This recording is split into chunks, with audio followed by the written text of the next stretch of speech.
दोस्तों, मैं हूं आपका विवेक सर और हमारे चैनल का नाम है विवाश्वत Urvish classes.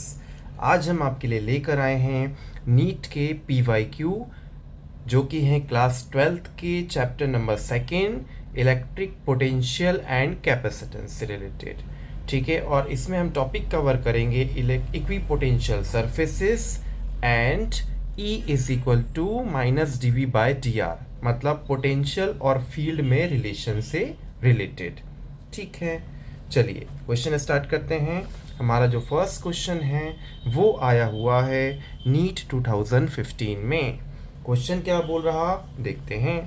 If potential in volts in a region is expressed as Vx, y, z is equal to 6xy minus y plus 2yz, the electric field in newton per coulomb, ये electric field का क्या हो गया unit, eight point 110 is. तो कुल मिला के हमें क्या दिया हुआ है, पोटेंशियल का वैल्यू दिया है और इलेक्ट्रिक फील्ड का वैल्यू पूछा है। इलेक्ट्रिक फील्ड का वैल्यू एट द पॉइंट 110, मतलब x एक्सिस का वैल्यू 1 है, y एक्सिस का वैल्यू 1 है और z एक्सिस का वैल्यू 0 है। पहले पोटेंशियल का इक्वेशन लिख लेते हैं जो कि क्वेश्चन में गिवन है। 6xy minus y plus 2yz। ठीक है, अब इसका हम डिफ्रेंशिएशन करेंगे क्योंकि इलेक्ट्रिक फील्ड और पोटेंशियल में रिलेशन क्या होता है, E is equal to -dV/dr होता है।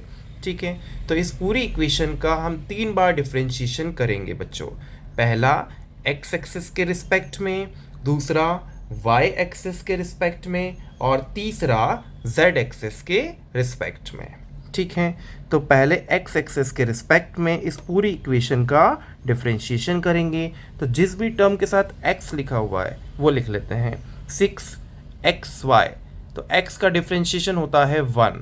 ठीक है, तो बचा कितना 6y।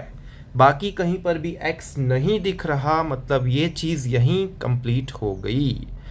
अब इस पूरी इक्वेशन का y एक्सिस के रिस्पेक्ट में डिफ्रेंशिएशन करना है, तो ये हो जाएगा dV/dy इज इक्वल टू, जहाँ जहाँ y है सबका डिफ्रेंशिएशन करो। 6x, y का डिफ्रेंशिएशन हो गया 1, तो यहाँ पर बचा 6x, माइनस y का डिफ्रेंशिएशन 1 तो -1, प्लस यहाँ पर फिर से y है तो प्लस y का डिफ्रेंशिएशन 1, तो ये हो जाएगा 2z। ये हो गया y एक्सिस के रिस्पेक्ट में डिफ्रेंशिएशन। अब हम करेंगे z एक्सिस के रिस्पेक्ट में डिफ्रेंशिएशन। ठीक है, यहाँ पर z नहीं है, यहाँ पर z नहीं है, सिर्फ एक जगह z है और z का डिफ्रेंशिएशन हो गया 1, तो आंसर आया 2y। ठीक है, अब जो भी x एक्सिस के साथ डिफ्रेंशिएशन में था उसके साथ हम ऐड कर देंगे i कैप, जो भी y एक्सिस के साथ डिफ्रेंशिएशन में था उसके साथ हम ऐड कर देंगे j कैप और इसके साथ z एक्सिस वाले के साथ k कैप। तो हमारी इलेक्ट्रिक फील्ड की वेक्टर इक्वेशन आ जाएगी 6y i कैप प्लस ये वाला 6x minus 1 plus 2z j cap plus ये वाला 2y k कैप। ठीक है, x एक्सिस को i कैप रिप्रेजेंट करता है, y एक्सिस को j कैप और z एक्सिस को k कैप। E का वैल्यू कहाँ निकालना है, 110 पे निकालना है। तो E एट 110, इसको पढ़ते कैसे हैं, E electric field at 110 is equal to x की वैल्यू 1 लिखना है, y की वैल्यू 1 लिखना है, z की वैल्यू 0 लिखना है। 6 y की जगह 1 आ जाएगा तो 6 into 1 6 i cap, 6 into 1 minus 1 हो गया 5, ये हो गया 0, प्लस z की जगह 0 है ना इसलिए 5 j कैप और y की जगह 1 है तो प्लस 2 k कैप। ठीक है भैया, अब हमारे जो फॉर्मूला है उसमें माइनस साइन भी आ रहा है, तो इसके आगे फाइनल इलेक्ट्रिक फील्ड के लिए क्या लगा दो, माइनस साइन लगा दो। तो यहाँ पर आ जाएगा minus 6i cap plus 5j cap plus 2k cap. ठीक है, तो हमारा जो क्वेश्चन नंबर फर्स्ट है उसका करेक्ट ऑप्शन होगा option number B is the right answer of the question number first. ठीक है, समझ में आया? चलिए नेक्स्ट क्वेश्चन करते हैं। वीडियो पसंद आए तो लाइक शेयर और सब्सक्राइब ज़रूर कर दिया करो और कमेंट भी ज़रूर किया करो। आपके कमेंट से हमें बहुत मोटिवेशन मिलता है, ठीक है ना। चलिए नेक्स्ट क्वेश्चन है नीट 2014 का। क्वेश्चन क्या बोल रहा देखते हैं।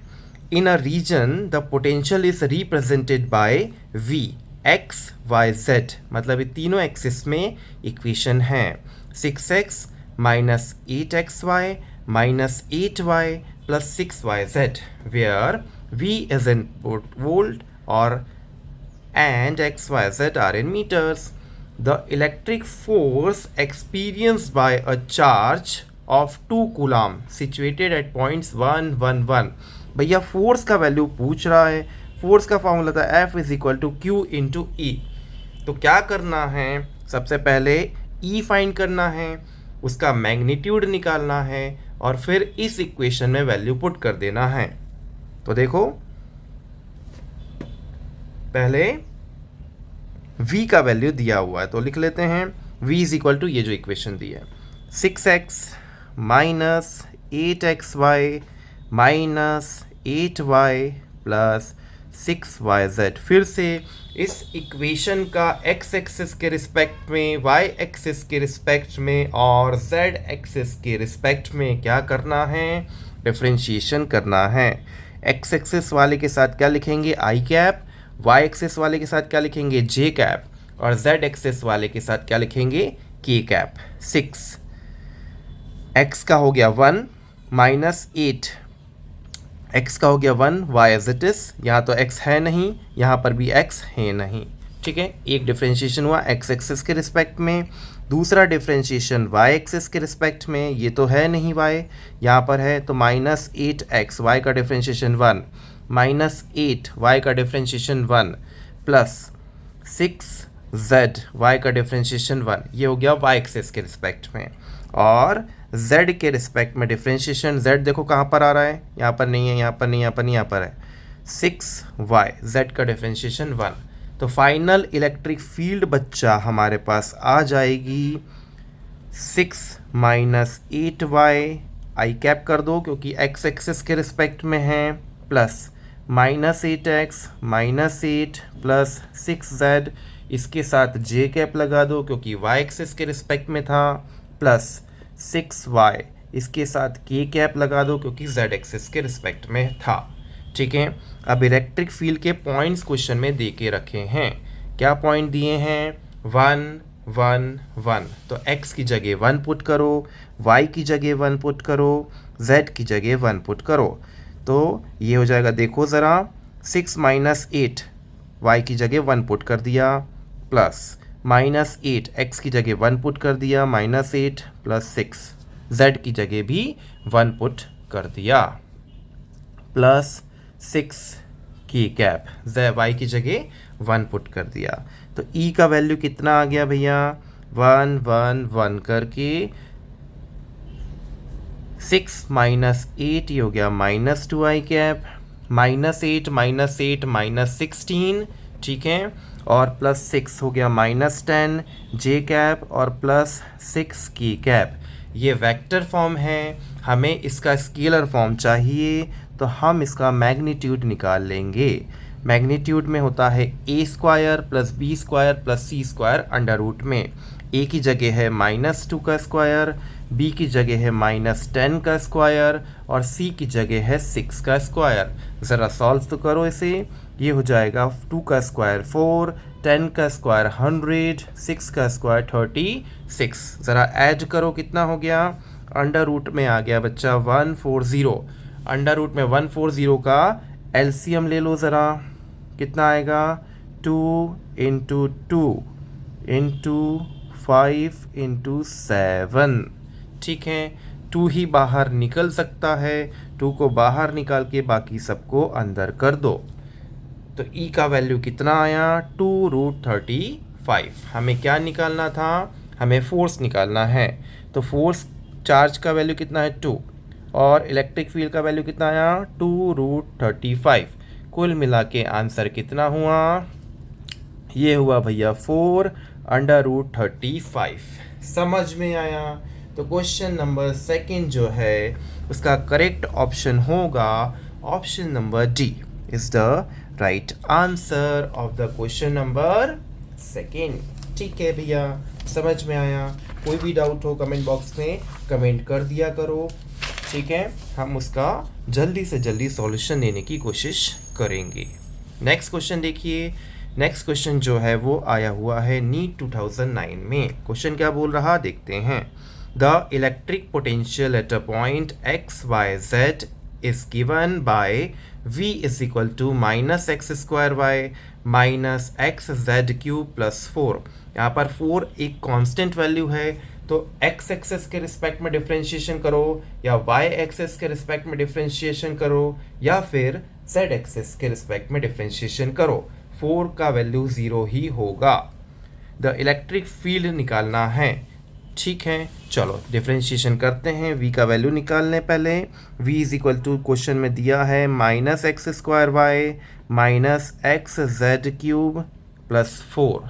ठीक है, इस इक्वेशन का पहले x एक्सिस के रिस्पेक्ट में डिफरेंशिएशन करो, उसके साथ हम क्या लगा देंगे, आई कैप लगा देंगे। डिफरेंशिएशन में पावर आ जाती है सामने और पावर हो जाती है एक कम।